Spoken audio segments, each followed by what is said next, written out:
ขายนกนกกันชื่อ เอามาโฮมกันละเจอบุรี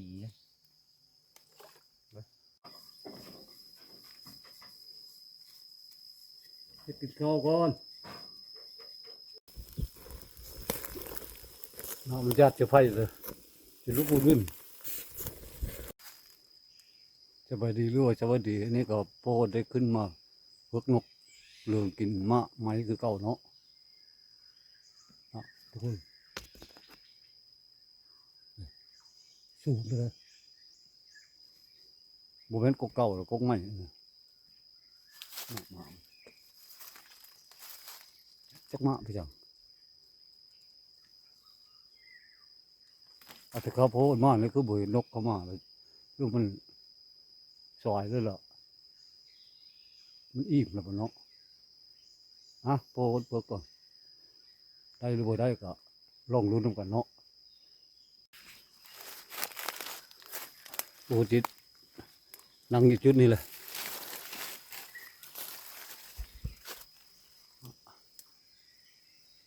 แม่ไม้ตัวนี้แหละโอ้ก็ไม้เลยสูง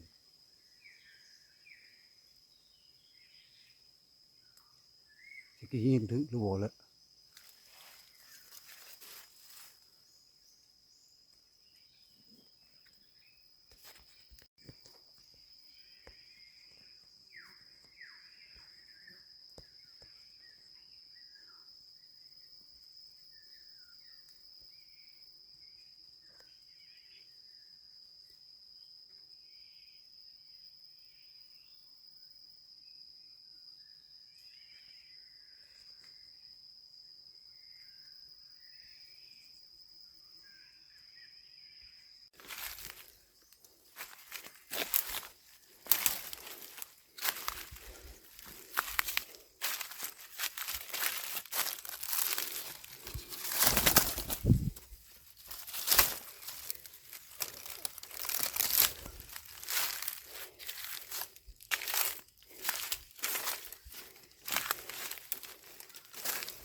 ขายนก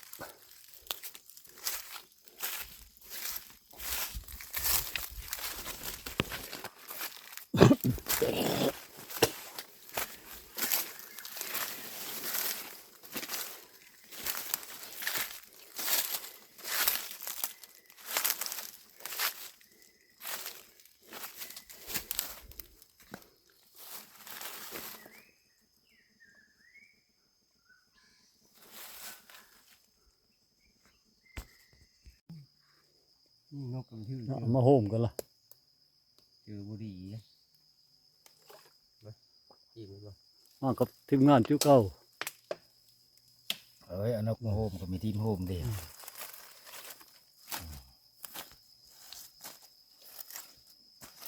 ทีมโฮมเดียวนะ จะนกเนาะเหลืองจะร้อนอยู่มันยิ่งไม่ถึงมันสูงเลยโหลปุ๊บซึกเจ็บต่อแล้วเลยปล่อยละเอาไปกินข้าวก็นกพระละ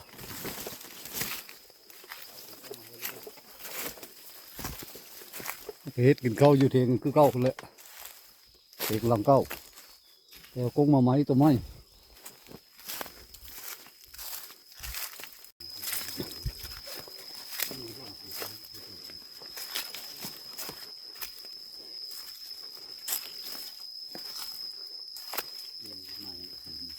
ทำไมบ่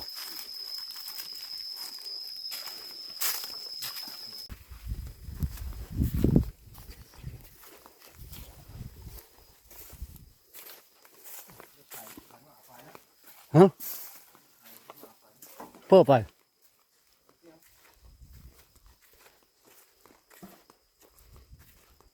แก่น้ำขีดยาวอันยา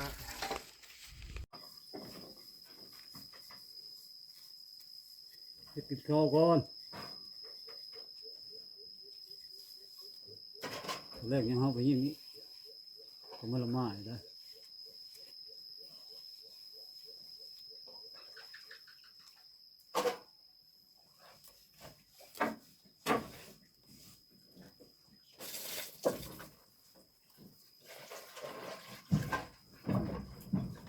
ดูตั้งแต่ชิบไปโต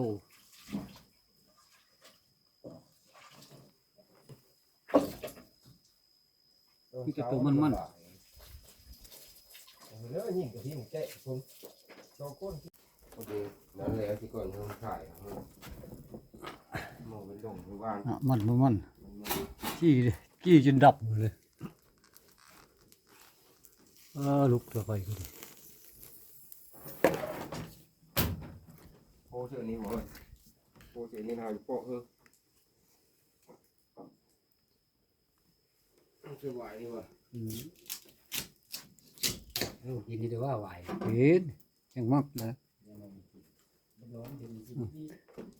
เก่งเชื่อวายเด้อปีเกมเราเด็ดตัวหนึง ห้องเสียไหว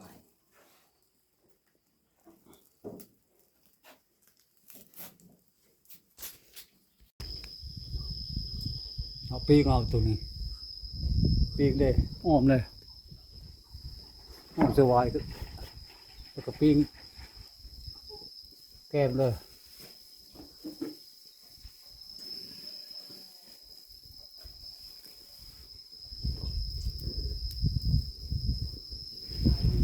มันขนาดถึงไผ่จะหมด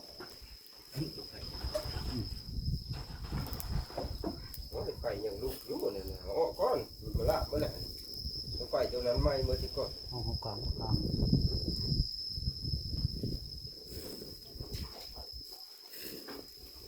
อย่าพักผู้จะยันมุ่งมาก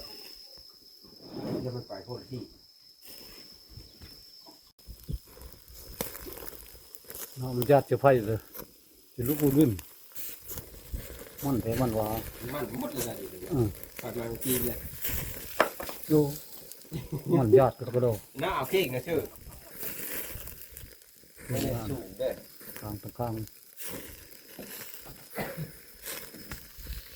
กูเฮ็ดฝืนนี่สมโคตรเนาะ สุกเลยป่ะนะตักนี่อ้อมจะวายเลย เห็นแต่ผู้ผู้เก่าเนี่ย เธอจับกดไปคิดนะ เจียวพ่อจับคนคือเก้าเลือกกินตัวนี้เลือกไว้เมื่อกี้แรกตัวแรกเราไปพกต่ออีกแต่มันจะได้ตื้อ ผู้เดียวข้าวชอกตีผู้ใดเนี่ย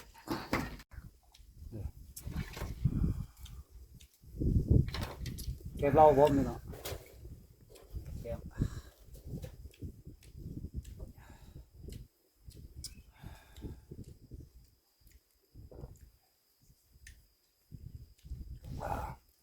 จะตีนึง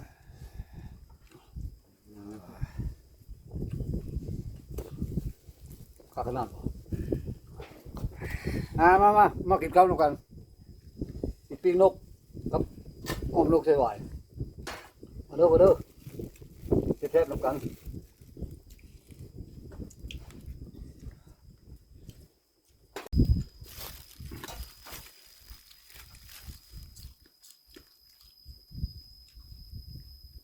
สามคนกินคือเก่า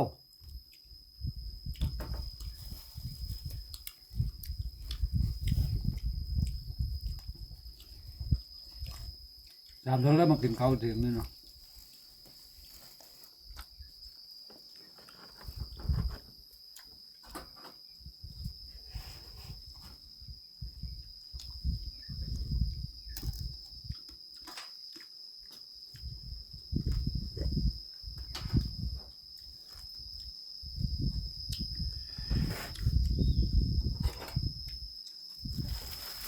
ห่อของเขา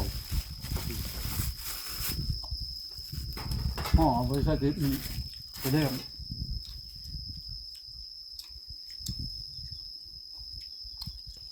ไก่หน้าได้ มันลายจังหวะบ่ เจ็บเอวหนังพวกนุกเหรอเนาะได้หนังตะมอกกินข้าวกันเฮ้ยแบบนี้ว่า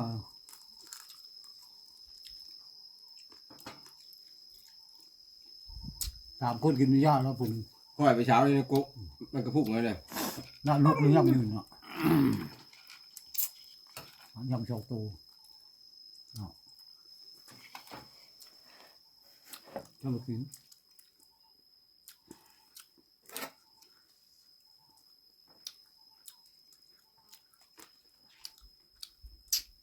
นกกระตุ้งก็ห้าวดูได้ว่า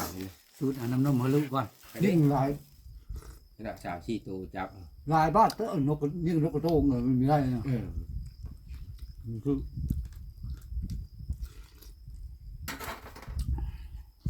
ปีก็ยิ่งปีตะวิดนะต่ำเรื่องท่านน้อยหนึ่งปีแล้วนี่ก็มันมีเป็นปีกายนี่ก็มีเป็น มาเลยนะ ปีนี้เพิ่นเป็นปีนี้มันเป็นกูปีได้ประโยชน์อยู่ได้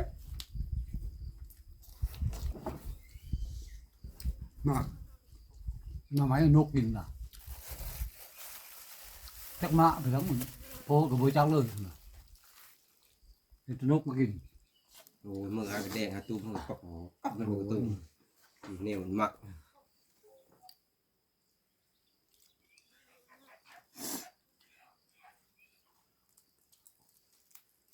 นกแก้วครับเด็กนกแก้วทั้งนกลือนะเดี๋ยวมันกระพุ้ง นกเกลือมาเชี่ยวส่งตัวมีกล้าจับ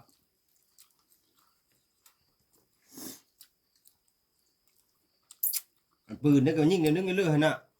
ไปวันนั้นว่าจะไปฝึกนกมากิน ถ้าอิ่มแล้วกินข้าวกันดิพอผมเบิดช้ำปีกนกก็ยังอ้อมนกเชวายก็ยังตอนแรกครับไปเพิกโตนอนตะโคนก่อนจะน้อยพูบนมันพูไปเพิกนะสูงไม่สูงตัวพุ่นแหละพระตรงหน้าพูอยู่ด่านเลยดิเหมือนอยู่แคมป์บ้านเลยตรงหน้าเขาอยู่ด่านเลยนะพระตรงหน้าบนสูงพุ่นเลยรอบแรกมันจะได้สักโตรอบเสานี่พอได้10 ปลายโต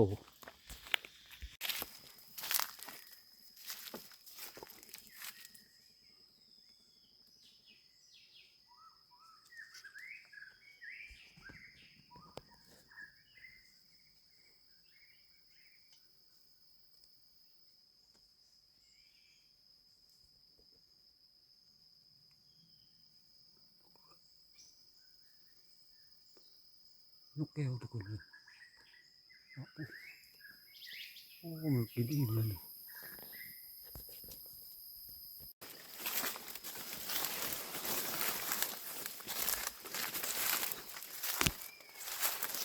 บอลดังเพิ่มเป็นเนี่ยเป็นเพิ่มโตอีกคนทุกคนปุ๊บสูง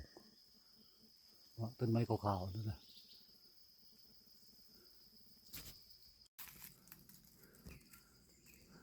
ทุกคนมีต้นตายซะแล้ว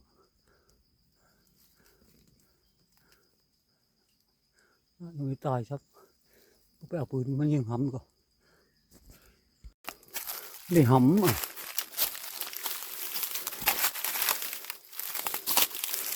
ขึ้นเลยครับ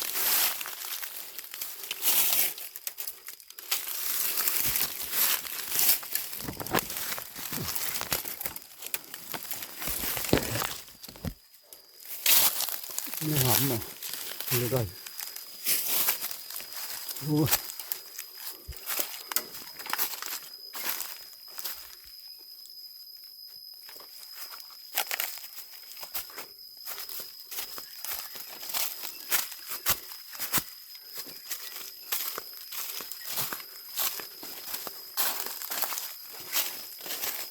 ก็ต้องพอดีบุตร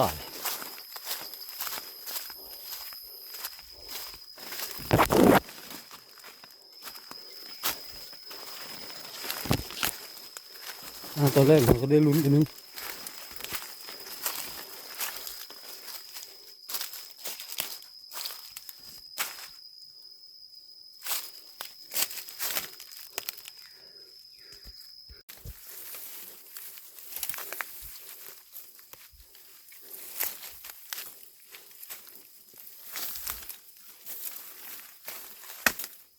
โอ้โห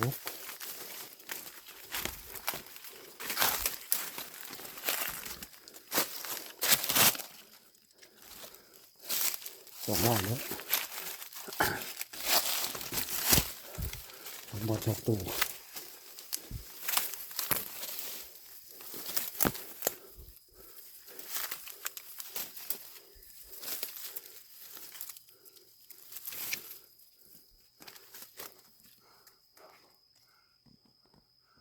ย้ายบนทุกคนเลยมันจะวิ่งมันเลือดชอกเลือดตาน้ำมันจะหอนเลยมันเลยชูมาชูทุกคนเอากบมันเลยมามันแดงๆนะเดินมาไหมเดี๋ยว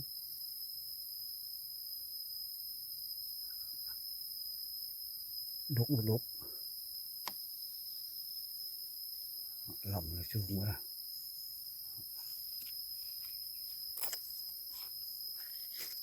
บนโพธิ์แม่อยู่นี่วันนี้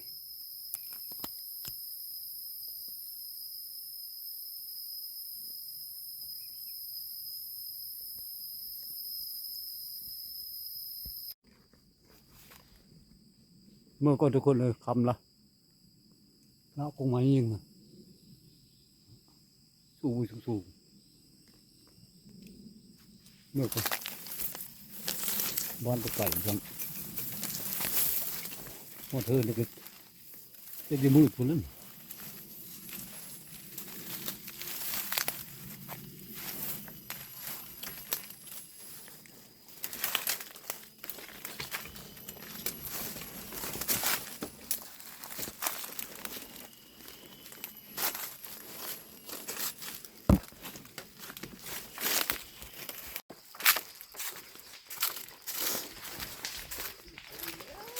คำละแต่เว้นกันดิที่โถตัวเองแล้วบ่น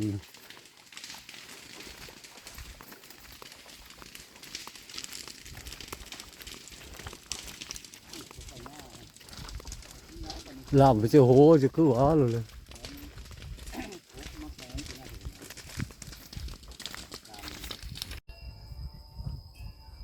สบายดีทุกคนแล้วนี่ก็โพดได้ออกมาแต่